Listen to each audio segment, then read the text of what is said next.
Fala, galerinha! Hoje a nossa conversa vai ser sobre mudanças de estados físicos da matéria. O que seriam mudanças de estados físicos da matéria?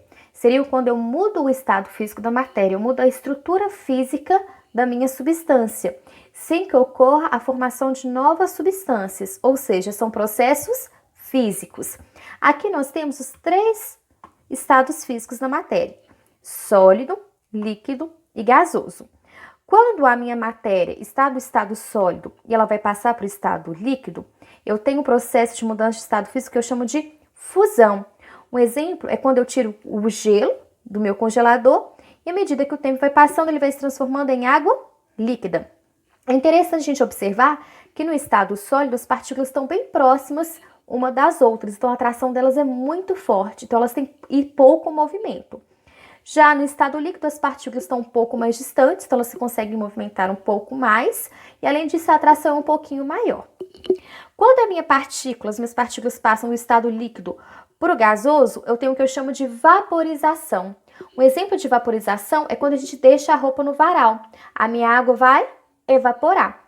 E a gente pode ter também a mudança de líquido para gasoso, denominada ebulição. É quando eu tenho que fornecer uma fonte de calor, por exemplo, da água. Quando a gente põe a água para aquecer, para fazer um café, por exemplo, eu estou fornecendo calor. Aquilo ali é um processo que eu chamo de ebulição. A minha água passa do líquido para o gasoso e eu chamo de ebulição.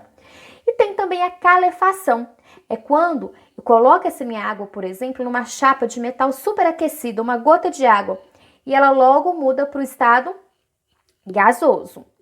Agora, quando eu passo para o estado gasoso, as minhas partículas elas estão bem distantes, então elas têm muito movimento e pouca interação. Quando eu mudo as minhas partículas do estado físico do gasoso para o líquido, eu tenho o que eu chamo de condensação.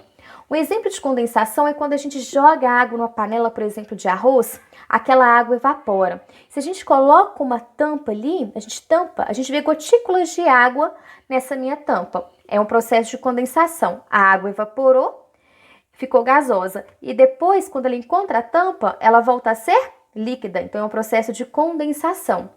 Já do líquido para o sólido, eu chamo o processo de solidificação. É quando eu pego a água, por exemplo, e transformo ela em gelo. Essa é a mudança de estado físico denominada solidificação. E quando a gente tem a mudança de estado físico do sólido direto para o gasoso ou do gasoso direto para o sólido, eu chamo esse processo de sublimação. Um exemplo é a naftalina, aquelas bolinhas brancas que a gente coloca dentro do armário para espantar barata. Elas estão do estado sólido e elas vão direto para o estado gasoso. Outro exemplo é o gelo seco. O gelo seco está no estado sólido e vai direto para o estado gasoso. Tá aí a nossa conversa sobre mudanças de estado físico. Espero que tenham gostado. Abraços!